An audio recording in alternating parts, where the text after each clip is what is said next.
الحمد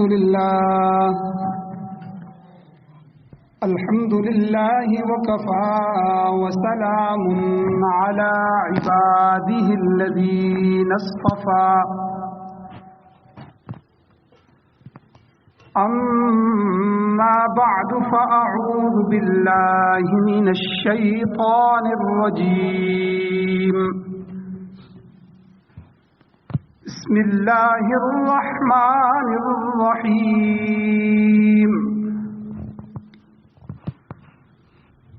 وأقيموا الصلاة وآتوا الزكاة واركعوا مع الراكعين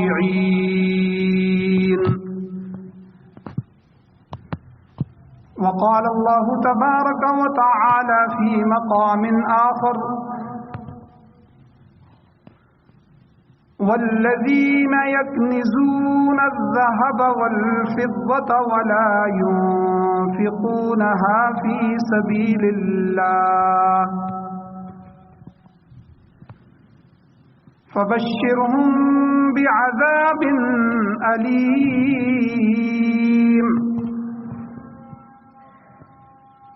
يوم يحمى عليها في نار جهنم فتقوى بها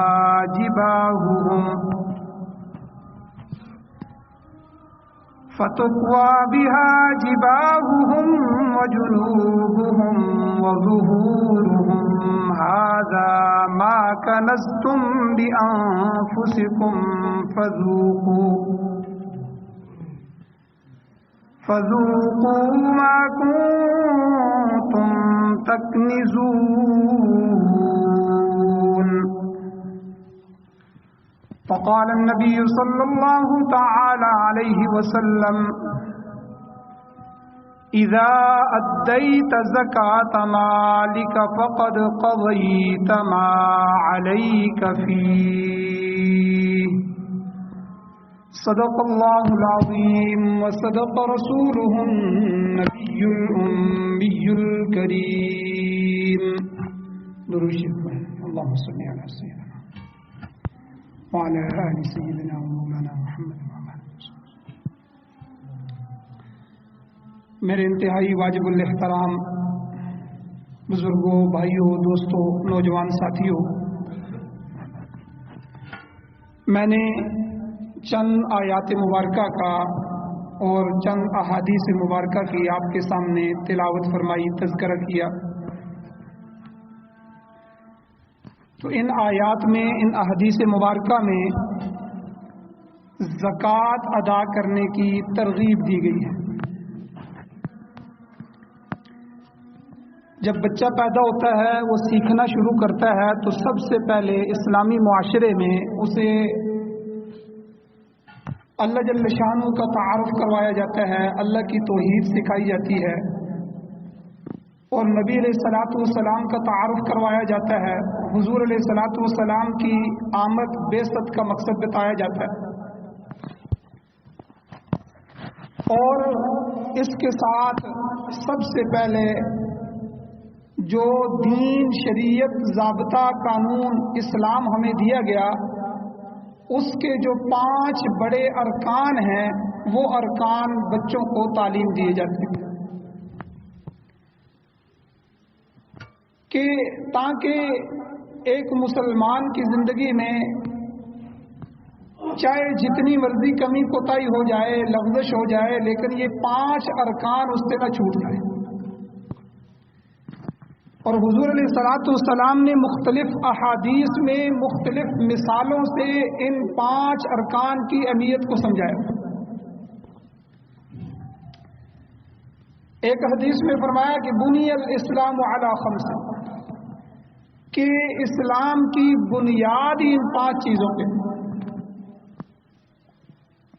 تو اصل عمارت کی بنیاد ہوتی ہے، جتنا باقی اسلام ہوگا وہ ان 5 بنیادوں پہ کھڑا ہو. اور کہیں کسی حدیث مبارکہ میں حضور علیہ الصلوۃ والسلام نے ان 5 ارکان کو ایک خیمے کے ساتھ تشبیہ دے کے سمجھا کہ جس طرح ایک خیمہ لگایا جاتا ہے تو خیمے میں چار طرف 4 پائے لگائے جاتے ہیں اور ایک بانس اس کے درمیان میں لگایا جاتا ہے. تو یہ 5 بانس 5 کڑیاں، یہ 5 پلر اور ستون ہیں جو اس خیمے کو کھڑا کرتا ہے.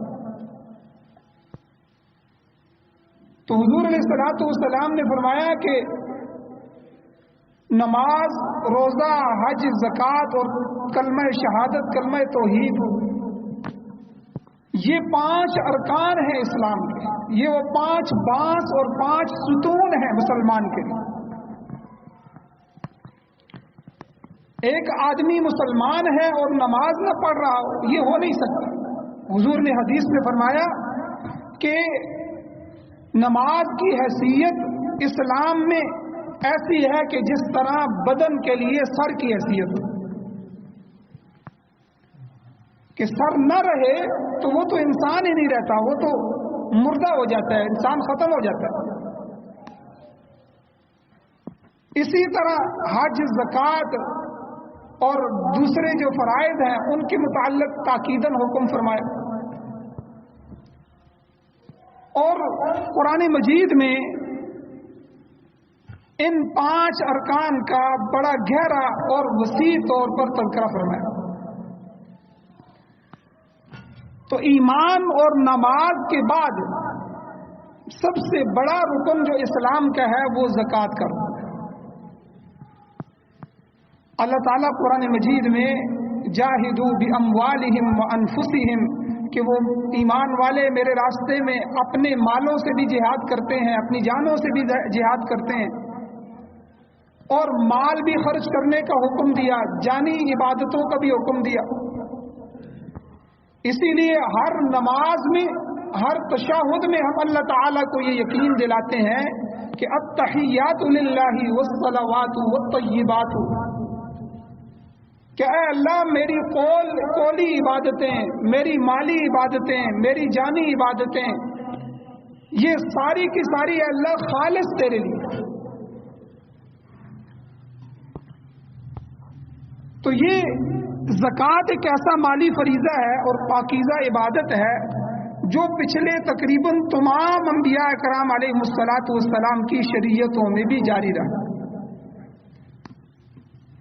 اور پھر نبی آخر الزمان حضرت محمد مصطفیٰ صلی اللہ علیہ وسلم کی شریعت میں بھی اس کا حکم دیا گیا. اور قرآن کریم میں متعدد مقامات پر نماز کے ساتھ ساتھ زکوٰۃ کو ادا کرنے کا حکم دیا. 80 سے زیادہ مرتبہ نماز کے ساتھ زکوٰۃ کا حکم ہے. اس لیے علماء نے لکھا ہے کہ ہر عاقل بالغ صاحب نصاب شخص پر زکوٰۃ فرض ہے. اور دوسرا مسئلہ کہ جو شخص زکوٰۃ کے فرض ہونے کا انکار کرے وہ دائرہ اسلام سے خارج ہے، وہ کافر ہے، کیونکہ وہ ارکان اسلام میں سے ایک رکن کا انکار کر رہا ہے. اور تیسرا مسئلہ کہ جو زکوٰۃ کے فرض ہونے کو تو تسلیم کرے، میں مانتا ہوں زکوٰۃ فرض ہے، لیکن صاحب نصاب ہونے کے باوجود زکوٰۃ ادا نہ کرے وہ اللہ کے ہاں سخت گناہگار ہے. اب زکوٰۃ کیوں فرض کی گئی ہے؟ ہر ایک کا ایک حکم بھی شریعت میں بیان کیا گیا ہے. تو زکوٰۃ کی فرضیت کی کیا حکمت ہے؟ زکوٰۃ کی فرضیت کا حکم کیوں دیا گیا؟ جس طرح ابھی رمضان شروع ہونے والا ہے تو رمضان کے روزوں کو فرض کیا گیا تو اللہ نے فرمایا یا ایھا الذین آمنو، اے ایمان والو، کتب علیکم الصیام، تم پر رمضان فرض ہے، روزے فرض ہیں، کما کتب علی الذین من قبلکم، جیسا کہ تم سے پہلی امتوں پر، پہلے لوگوں پر فرض ہے. کیوں فرض ہے؟ لعلکم تتقون، اللہ تمہیں تقوی والا بنانا چاہتے ہیں، اللہ تمہارے اندر تقوی پیدا کرنا چاہتے ہیں تاکہ تم متقی بن جاؤ.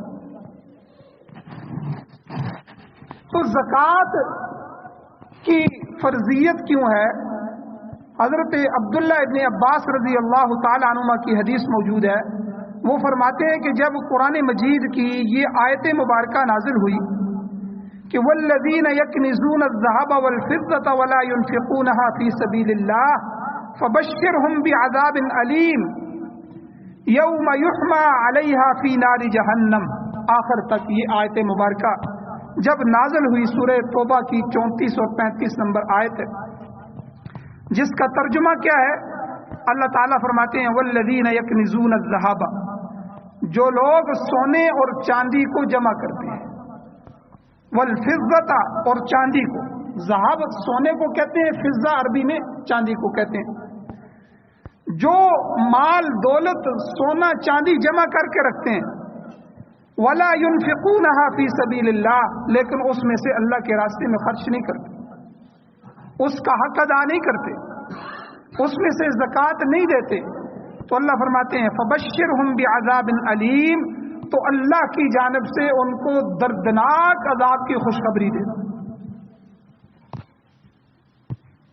وہ دردناک عذاب کیا ہے؟ اگلی آیت میں اللہ نے اس کیفیت کو بھی بیان کیا کہ یوم یحمى علیہا، کہ جس دن اس دولت کو فی نار جہنم، جہنم کی آگ میں تپایا جائے گا، اس کے وہ خزانے، اس کا وہ سونا چاندی، اس کے درم دینار قیامت والے دن لائے جائیں گے، اور اللہ کہتے ہیں اس دن ان کو تپایا جائے گا، آگ میں گرم کیا جائے گا، آگ میں اس کو کھولنے دیا جائے گا، اور پھر فَتُقْوَى بِهَا جِبَاعُهُمْ وَجُنُوبُهُمْ وَظُهُورُهُمْ، پھر اس سے ان لوگوں کی پیشانیوں کو، ان کے پہلوؤں اور کروٹوں کو اور ان کے پیٹھوں کو داغا جائے گا، اس گرم آگ سے ان تین اعضاء کو داغا جائے گا، اس پر وہ ڈالے جائیں گے۔ اور علماء نے یہاں بڑا عجیب نقطہ بھی بیان کیا ہے کہ جسم تو سارا کا سارا زکوٰۃ نہ دینے میں استعمال ہوا ہے، لیکن خاص طور پر اس کا چہرہ، اس کا پہلو اور اس کی پیٹھ کو کیوں داغا جائے گا؟ تو علماء نے لکھا ہے کہ جب کوئی آدمی کسی چیز سے انکار کرتا ہے تو اسی ترتیب سے رخ پھیر کے مڑ جاتا ہے۔ جب علماء بیان کرتے ہیں، جب قرآن کی آیتیں پڑھتے ہیں، قرآن بیان کرتا ہے، زکوٰۃ کے حکم کو بیان کرتا ہے، تو آدمی اس چیز کو پسند نہیں کرتا کہ میرے مال میں سے مال کم ہو جائے، میں صدقہ کروں، میں زکوٰۃ نکالوں۔ اب وہ زبان سے تو اس کا انکار نہیں کرتا، لیکن عملی طور پر اپنے اعضاء سے، اپنے جسم سے انکار کرتا ہے۔ پہلے چہرہ پھیر لیتا ہے، پھر پہلو پھیرتا ہے، پھر پیٹھ پھیر کے اللہ کے حکم سے نکل جاتا ہے، گویا کہ میں نہیں مانتا، گویا کہ اس نے سنا ہی نہیں۔ تو قیامت والے دن ان سونے چاندی اور ان ساری چیزوں کو، اس کے مال و دولت کو جمع کر کے آگ میں تپا کر فَتُقْوَى بِهَا جِبَاعُهُمْ وَجُنُوبُهُمْ وَظُهُورُهُمْ، ان تینوں کو کہ اس کی پیشانیوں کو، اس کی کروٹ اور پہلو کو اور اس کی پشت کو اللہ کہتے ہیں ہم داغیں گے، اور پھر کہا جائے گا هَذَا مَا كَنَزْتُمْ لِأَنفُسِكُمْ، یہ وہ تمہارا خزانہ ہے جو تم نے اپنے نفسوں کے لیے جمع کر کے رکھا، فَذُوقُوا مَا كُنتُمْ تَكْنِزُونَ، اب تم چکھو اس خزانے کا مزہ تو تم جوڑ جوڑ کر رکھتے تھے، جو تم جمع جمع کر کے رکھتے تھے۔ اتنی سخت آیات زکوٰۃ نہ دینے والوں کے بارے میں نازل ہوئی۔ تو حضرت عبداللہ ابن عباس کی روایت فرماتے ہیں کہ جب یہ آیت کریمہ نازل ہوئی تو صحابہ کرام بڑے فکر مند ہو گئے، تو ان کی حالت کو دیکھ کر حضرت عمر رضی اللہ تعالیٰ عنہ نے فرمایا کہ میں تمہاری اس فکر کو دور کیے دیتا ہوں۔ چنانچہ وہ نبی کریم صلی اللہ علیہ وسلم کی خدمت میں حاضر ہوئے اور عرض کیا کہ اے اللہ کے نبی صلی اللہ علیہ وسلم، یہ آیت تو آپ کے صحابہ پر بڑی گراں گزری، بڑی سخت ہو گئی ہے۔ تو آپ صلی اللہ علیہ وسلم نے فرمایا کہ ان اللہ لم یفرض الزکاۃ الا لیطیب ما بقی من اموالکم وانما فرض الموارث لتکون لمن بعدکم. حضور نے فرمایا اللہ تعالیٰ نے زکوٰۃ کو اسی لیے فرض کیا ہے تاکہ وہ تمہارے باقی مال کو پاک کر دے.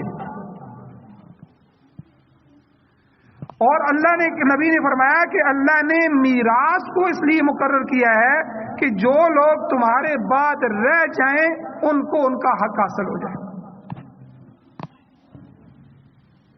تو دو چیزیں حضور نے بیان کی کہ ایک تو اللہ نے یہ جو مال مانگا ہے وَمِمَّا رَزَقْنَاهُمْ يُنْفِقُونَ، اللہ کہتے ہیں ایمان والے جو ہم نے ان کو رزق دیا اس میں سے خرچ کرتے ہیں. اور یاد رکھیں ایک اللہ کا حکم فرض کا ہے اور اسی میں ہی ایک اللہ کا حکم نفل کا بھی ہے. نماز اللہ تعالیٰ نے فرض کر دی 5 وقت کی نمازیں، لیکن ساتھ ساتھ نفلی عبادات بھی دے دی. تہجد بھی ہمیں عطا کر دی، اشراق کی نماز بھی دے دی، چاشت کی نماز بھی دے دی، اوابین کی نماز بھی دے دی، صلاۃ التوبہ، تحیۃ الوضو، تحیۃ المسجد، یہ ساری نوافل جو ہیں یہ بھی حضور علیہ السلام کے واسطے سے دے دیے تاکہ ایک بندہ اللہ کے فرض کو تو پورا کر رہا ہے تو ساتھ ساتھ وہ نوافل ادا کر کے اللہ کے قرب کی منزلوں کو حاصل کرے. اسی طرح حج فرض کیا گیا ہے تو ساتھ عمرے کی عبادت بھی رکھ دی گئی کہ حج سال میں ایک دفعہ فرض ہے، پوری زندگی میں ایک دفعہ فرض ہے، اور وہ بھی اس شخص پر فرض ہے کہ جس کے پاس اتنا مال ہو جائے کہ من استطاع الیہ سبیلا، کہ وہ اللہ کے گھر تک سفر کر سکے اور اس کے اخراجات برداشت کر سکے اور وہاں جا کے جو ہے وہ اپنے خرچے برداشت کر سکے، آنے جانے کا ٹکٹ خرید سکے اور وہاں جتنا عرصہ رہے اتنا عرصہ اپنے گھر والوں کے اخراجات پورے کر سکے. جس کے پاس اتنا مال آ جاتا ہے تو اس پر حج فرض ہو جاتا ہے. اب اس نے حج ادا کر دیا تو فرض ادا ہو گیا، اب پوری زندگی میں دوبارہ حج فرض نہیں ہے. ہاں نفلی طور پہ حج کرے، ہر سال حج کرے، یہ اس کی خوش قسمتی ہے. پھر اللہ نے ساتھ عمرے رکھ دیے کہ آپ عمرہ ادا کریں، سال میں کئی دفعہ عمرے پر چلے جائیں. اسی طرح رمضان المبارک کے جو روزے اللہ تعالیٰ نے فرض فرمائے ہیں تو ساتھ نفلی روزے بھی حضور علیہ الصلوۃ والسلام کو پورے سال کے اندر عطا فرمائے. اور اسی طرح زکوٰۃ سال کے بعد حساب کر کے 2.5% اپنے مال میں سے دینا یہ اللہ نے فرض کر دیا ہے. تو اس کے علاوہ اللہ نے نفلی صدقات بھی رکھے کہ ہر وقت خرچ کرتے رہو، کچھ نہ کچھ اللہ کے راستے میں دیتے رہو، اپنے ہاتھ کی سخاوت کو کھولتے رہو. تو حضور نے بھی یہی فرمایا کہ اللہ تعالیٰ نے زکوٰۃ کو اسی لیے فرض فرمایا کہ تمہارا جو باقی مال بچ جائے اللہ تعالیٰ اس زکوٰۃ کی برکت سے باقی سارے مال کو پاک کر دیتے ہیں. اور میراث کے بارے میں حضور نے فرمایا یہ وراثت کا نظام اسلام نے اس لیے مقرر کیا ہے تاکہ کوئی وارث پیچھے محروم نہ رہ جائے. تمہاری اولاد، تمہاری بیوی بچے، تمہارے والدین، ان کا حق ہے تو تمہارے بعد ان کو ان کا حق مل جائے. تو حضرت عباس رضی اللہ تعالیٰ عنہ فرماتے ہیں کہ حضرت عمر رضی اللہ تعالیٰ نے جب حضور کی زبان سے یہ بات سنی تو خوشی میں اتنا جوش تھا کہ اللہ نے ایک مشکل آسان کر دی ہے. تو اسی جوش کی وجہ سے نعرہ تکبیر اللہ اکبر بلند فرمایا. تو اس کے بعد حضور صلی اللہ علیہ وسلم نے جب حضرت عمر رضی اللہ تعالیٰ عنہ کی خوشی دیکھی تو حضور علیہ السلام نے ایک اور بات ارشاد فرمائی. حضور نے فرمایا الا اخبرک بخیر ما یکنز المرء، کیا میں تمہیں ایک ایسی بہترین چیز نہ بتاؤں جسے انسان اپنے پاس رکھ کر خوش ہو جائے. پھر حضور نے فرمایا المرأة الصالحہ، نیک بخت عورت، اذا نظر الیہا سرتہ، حضور نے فرمایا کہ جب خامد اس کی طرف دیکھے تو وہ اس کو خوش کر دے اور اس کی وجہ سے خوش رہے. وَإِذَا أَمَرَهَا أَطَاعَتْهُ، اور جب اس کو کسی کام کا حکم دے تو وہ اس کی بات کو مانے، اس کی اطاعت کرے. وَإِذَا غَابَ عَنْهُ حَفِظَتْهُ، اور جب وہ گھر سے دور چلا جائے، سفر میں چلا جائے، تو وہ پیچھے اس کے بچوں کی، اس کے مال کی، اس کی ہر چیز کی، اس کے گھر بار کی حفاظت کرے. کہ جس آدمی کو یہ نیک بیوی مل جائے، دنیا میں سب سے بڑی دولت اس کی. تو بہرحال زکوٰۃ ادا کرنے کا اللہ کے نبی صلی اللہ علیہ وسلم نے حکم دیا. اور سورہ توبہ میں، قرآن مجید میں اللہ تعالیٰ حضور کو ارشاد فرماتے ہیں، خذ من اموالہم صدقۃ تطہرھم وتزکیھم بہا، کہ حضور آپ ان صحابہ کے مالوں میں سے صدقہ لیں، تطہرھم، جس کے ذریعے آپ ان کی تطہیر کریں، ان کو پاک کر دیں، وتزکیھم بہا، اور ان کا تزکیہ کریں. تو پتہ چلا کہ جب انسان اللہ کی رضا کے لیے اپنے مال کو اللہ کے راستے میں خرچ کرتا ہے تو اس کی ظاہری اور باطنی پاکیزگی کا بھی سبب ہے. اللہ تعالیٰ اس کے قلب کی بھی صفائی فرماتے ہیں، اس کے ظاہر کی بھی صفائی فرماتے ہیں. اب دوسری بات کہ زکوٰۃ واجب ہونے کی شرائط کیا ہے. پہلی شرط ہے مسلمان ہونا. کافر کے لیے، غیر مسلم کے لیے زکوٰۃ نہیں ہے،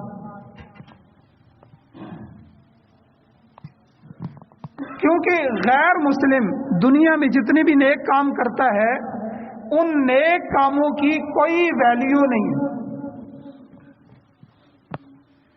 اس کا بدلہ اللہ ان کو ضرور دیتے ہیں، لیکن دنیا میں دے دیتے ہیں. اس کے بدلے میں ان کو تھوڑی سی آسائش مل جاتی ہے، دنیا کی سہولتیں ہیں، دنیا کی رنگینیاں اللہ ان کو دے دیتے ہیں، دنیا کی دولت اللہ ان کو دے دیتے ہیں.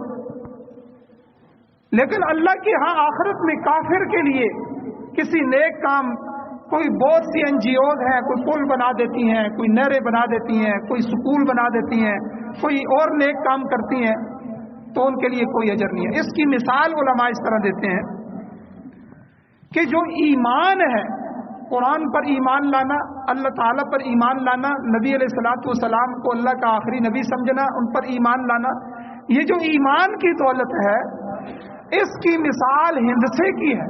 جس طرح ہندسہ ہوتا ہے 1 2 3 4، یہ ہندسہ. اور جو عمل ہے، عمل کی مثال آگے لگنے والے زیرو کی ہے. ایک آدمی کا ہندسہ ہے، ایک اس کے پاس رقم ہے 1، اب آگے زیرو لگائے گا تو وہ 1 کی ویلیو بڑھ جائے گی، زیرو لگانے سے وہ 10 ہو جائے گا. دوسرا زیرو لگائے گا تو وہ 1 100 ہو جائے گا. تیسرا زیرو لگائے گا تو وہ 1000 ہو جائے گا. چوتھا زیرو لگائے گا تو وہ 10,000 ہو جائے گا. پانچواں زیرو لگے گا تو وہ 1 جو ہے وہ 1 کا ہندسہ وہ 1,00,000 ہو جائے گا. اب 1 کی وجہ سے اس آگے آنے والے جو زیرو ہیں، ان زیرو کی وجہ سے 1 کی قیمت بڑھ گئی. تو اسی طرح ایمان، آمنوا وعملوا الصالحات، آمنوا وعملوا الصالحات، قرآن مجید میں اللہ نے جگہ جگہ فرمایا ایمان لاؤ اور نیک اعمال کرو، ایمان لاؤ اور نیک اعمال کرو. تو ایمان کو پہلے ذکر فرمایا. ایمان ہوگا تو نیک اعمال کا اللہ کے ہاں وزن ہوگا. اور کافر کے پاس عمل تو ہوتا ہے، وہ نیکی تو ہوتی ہے، لیکن ایمان نہ ہونے کی وجہ سے اس کے جتنے زیرو بھی لگا دیے جائیں تو ہندسے کے بغیر لگنے والے زیرو وہ 1000 زیرو بھی زیرو ہی رہتے ہیں. تو اس کی کوئی ویلیو نہیں. تو اسی لیے یہ جو اسلام کے احکام ہیں، یہ جو احکام ہیں یہ مسلمان کے لیے. پہلی شرط اس میں یہ ہے کہ زکوٰۃ مسلمانوں پر فرض ہے. دوسری شرط یہ ہے کہ عاقل ہونا. بعض دفعہ آدمی کی عمر بہت زیادہ ہوتی ہے لیکن وہ عقل مند نہیں ہوتا، مجنون، دیوانہ، پاگل، مالدار ہوتے ہیں لیکن اس کے مال پہ زکوٰۃ نہیں ہے، کیونکہ زکوٰۃ کے لیے یا اسلام کے حکم کے لیے مکلف ہے عقل کا ہونا. اسی لیے تیسری شرط ہے بالغ ہونا. نابالغ پر بھی زکوٰۃ، نماز، روزہ، حج، یہ ساری چیزیں اس لیے فرض نہیں ہے کہ نابالغ ابھی بالغ نہیں ہوا، اس کی عقل بھی مکمل نہیں ہوئی.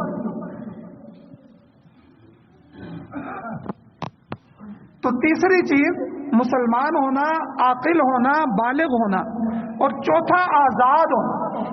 جو غلام ہوتے تھے اس وقت تو غلاموں پر زکوٰۃ نہیں ہے، کیونکہ غلام کی اپنی چیز اپنی نہیں ہوتی، وہ اس کے مالک کی ہوتی ہے، وہ خود کسی کا غلام ہوتا ہے، اس کی جان کا بھی کوئی اور مالک ہوتا ہے۔ اور پانچویں چیز نصاب کے برابر مال کا ہونا۔ نصاب کیا ہے اس کو اچھی طرح سمجھ لیں۔ 4 چیزیں ہیں اکثر وہ آدمی کے پاس ہوتی ہیں: سونا، چاندی، نقد مال، نقدی اور مال تجارت۔ یا تو وہ آدمی تاجر ہے، اس کی دکان ہے، فیکٹری ہے، مل ہے، کارخانے ہیں، مال تجارت پڑا ہوا ہے، کوئی لے رہا ہے، کوئی خرید رہا ہے، کوئی خام مال پڑا ہوا ہے، کوئی بیچ رہا ہے، کوئی بن رہا ہے، مال تجارت۔ اور یا تو اس کے پاس سونا چاندی ہے گھر میں، اس کے زیورات ہیں یا بینک میں رکھا ہوا ہے، یا نقد مال پڑا ہوا ہے۔ اب وہ نقدی جو ہے وہ اس کے جیب میں پڑی ہوئی ہے، 100-50,000 10,000 لاکھ، یا اس کے بینک میں پڑی ہوئی ہے، یا چیک کی صورت میں ہے، یا اس نے کسی کو قرضہ دیا ہوا ہے، یا کسی جگہ امانت رکھی ہوئی ہے، کسی شکل میں بھی، یا اس نے کمیٹی ڈالی ہوئی ہے، تو جو کمیٹیاں وہ دے چکا ہے۔ اور اسی طرح جس چیز کا وہ نقدی میں مالک ہے وہ ساری کی ساری چیزیں نقدی میں آ جاتی ہیں۔ تو یہ 4 چیزیں ہیں: سونا، چاندی، نقدی اور مال تجارت۔ اب اگر خالی سونا ہے، باقی 3 چیزیں نہیں ہیں، جیسے کہ کئی دفعہ کسی عورت کے پاس ایسا ہوتا ہے کہ سونے کے زیور ہوتے ہیں لیکن نقدی بھی نہیں ہے، مال تجارت بھی نہیں ہے، اور اسی طرح چاندی بھی نہیں ہے، تو پھر خالی سونا جو ہے وہ 7.5 تولے سونا ہونا ضروری ہے، خالی۔ لیکن اگر باقی 3 چیزوں میں سے کوئی ایک جنس بھی آ گئی، پھر اس کا حساب آگے آ رہا ہے، میں بتاتا ہوں۔ تو خالی سونا 7.5 تولے سونا، خالی چاندی ہے، باقی 3 چیزیں نہیں ہیں، تو پھر 52.5 تولے چاندی اس کی قیمت، 52.5 تولے چاندی اگر، اور اگر نقدی ہے، پیسے ہیں، تو 52.5 تولے چاندی کی قیمت کے برابر یا اس سے زیادہ ہے۔ مال تجارت کا بھی یہی ہے کہ دکان اور ہر جگہ جو تجارت کا مال ہے وہ بھی اتنا ہے کہ اس کو اگر بیچا جائے تو 52.5 تولے چاندی کی قیمت بن جاتی ہے۔ آج کل کے ریٹ کے حساب سے تقریباً 1,30,000 روپیہ بن جاتا ہے 52.5 تولے چاندی۔ اب نصاب یہ ہے کہ ایک آدمی کے پاس کچھ سونا پڑا ہوا ہے، 1 تولہ، آدھا تولہ، کچھ چاندی پڑی ہوئی ہے، کچھ تھوڑی سی رقم بھی پڑی ہوئی ہے، یا سونا اور چاندی ہے، یا چاندی اور رقم ہے، یا رقم اور مال تجارت ہے، یا مال تجارت اور سونا ہے، یعنی ان 4 جنسوں میں سے دوسری جنس بھی آ گئی، یا 3 آ گئی، یا چاروں اکٹھی آ گئی، پھر ان سب کو لکھا جائے گا۔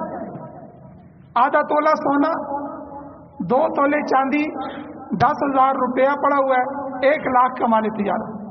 اب ان کی قیمت لگائی جائے گی کہ ان کی قیمت کیا ہے، ان چاروں کی قیمت جمع کر کے 52.5 تولے چاندی کی قیمت سے اگر زیادہ ہو جائے 1,30,000 آج کل کے ریٹ کے حساب سے، تو اس پر زکوٰۃ اللہ کی طرف سے فرض ہو جاتی ہے۔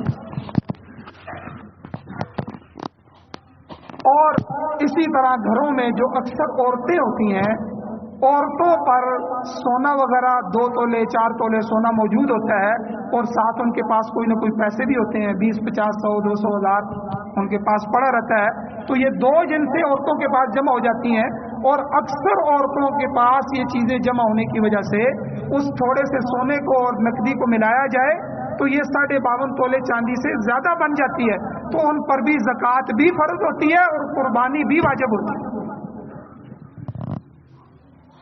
ہمارے اس خطے میں سونے چاندی کو باؤنڈ کر دیا جاتا ہے۔ اب بیوی کا سونا بھی 2 تولے 3 تولے پڑا ہوا ہے، بہو ہے اس کا بھی 3 4 5 تولے پڑا ہوا ہے، بیٹے بیٹیوں کو یہ بنایا ہے، لیکن باہر کہتا ہے جی میں غریب آدمی ہوں۔ ہر گھر میں 15 20 30 لاکھ روپے کا سونا پڑا ہوا ہے۔